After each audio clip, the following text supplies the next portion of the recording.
Pipili media union पक्षरु जातीय press दिवस पालित होईछि। गणमाध्यम हेउछि गणतंत्रर रक्षाकारी। गणमाध्यम बिना साधारण लोके सुशासन पाइबारु वंचित हेबे। गणमाध्यम जेतेबेले चापग्रस्त हुए तेबे दुर्नीति और कुशासन अग्रगसर भावरे वृद्धि पाए। जदि गणमाध्यम चापग्रस्त ठारू दूरे रुहे सेतेबेले गणमाध्यम असुरक्षित होई विभिन्न समस्या रे पड़िथाय। तेबे गणमाध्यम प्रतिनिधि को सुरक्षा प्रति सरकार का दायित्वबोध रहिबा आवश्यक बोली आज जातीय प्रेस दिवस पालन अवसर रे अतिथि माने मत प्रकाश करथिले।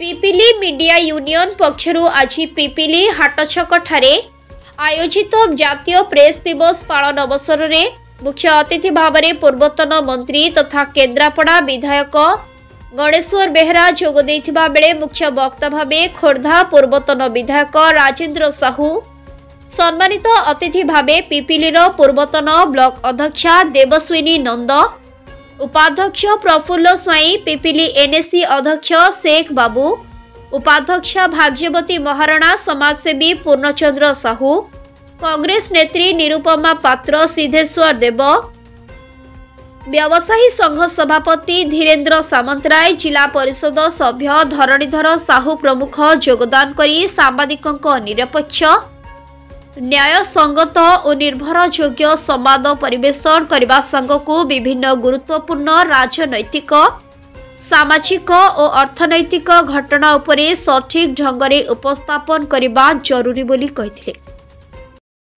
जातीय प्रेस दिवस शुभ अवसर में समस्त सांबादिक बंधु मानक हार्दिक अभिनंदन एवं शुभेच्छा जनाऊँगी। आज डेलांग पिपिली निर्वाचन मंडली पिपिली मीडिया यूनियन द्वारा आयोजित ये द्वितीय कार्यक्रम 16 नवेम्बर 2025 सब वर्ष भली आज अरेंजमेंट करथिले। सुंदर भावरे अंचल विभिन्न दिगरे काम करुवा अंचल गर्व और गौरव आणुवा लोक मानू सम्मानित करथिले।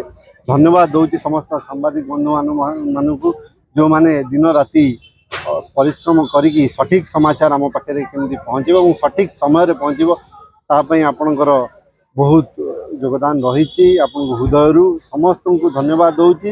आपणकर जो परिश्रम रही से परिश्रम सदा बेले आम लाभदायक होती कहीं आपन जो किसी भूल होउची कोठी करप्शन होउची आपण से कथा को आपण लोकलोचन को आनती सरकार को प्रश्न करती एवं जोटी भल काम हुए ताकू मध्य प्रशंसा करती। आपण जरिया निश्चित रूपे आम अंचल विकास धारा आगू जाइए। आपण को आउ थे हृदय धन्यवाद भाव खुशी एवं आज ये जातीय प्रेस दिवस उपलक्षे समस्त सांबादिक बंधु मान पिपिली सांबादिक यूनियन कर्मकर्ता मान शुभेच्छा जनाऊँगी एवं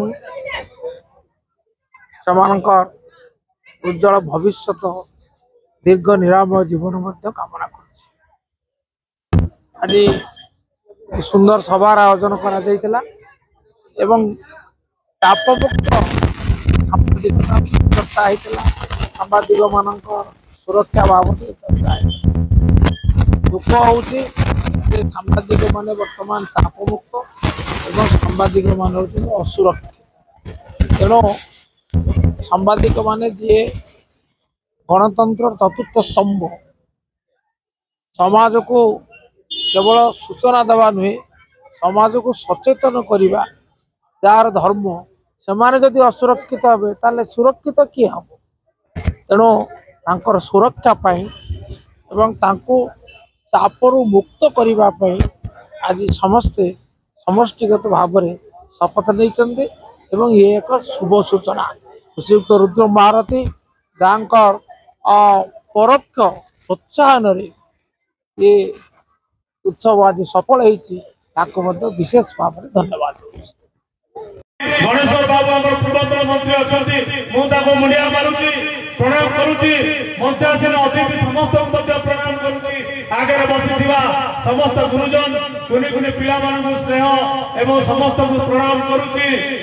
जो दिन देखा करू तमे से दिन बाबू हीरो जिते यात्रा पार्टी गोटे भिलियन रोल करुची पिला लोक मैंने बोतल पकाउछंती गाड़ी दौरान से भल विलियन करुची तमे भल सांबादिकता करूछ तुमको आक्रमण होला तुमको गाली गुलज होला गोटे कथा कहूची पिपिली रे वर्तमान जगन्नाथ चलीची तमे अन्याय विरुद्ध रे असत्य विरुद्ध रे तमे दुर्नीति विरुद्ध रे संग्राम करूछ आज जदि पिपिली रे जने चासी सारा पाइबा पाई सक्षम होईची तुम मानकर खबर प्रसारण फल एवं तुम स्वर बल आज चाषी सार पाइबा सक्षम होला पिपिली ढेलांग निर्वाचन मंडली में तथ्य जाइथिला पूर्वतन मंत्री गणेश्वर बाबू अछंती रुद्र बाबू अछंती पिपिली ढेलांग निर्वाचन मंडली में प्रचुर सार अछि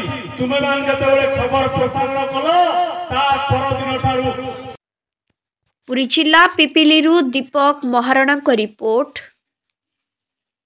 संघर्ष टीवी।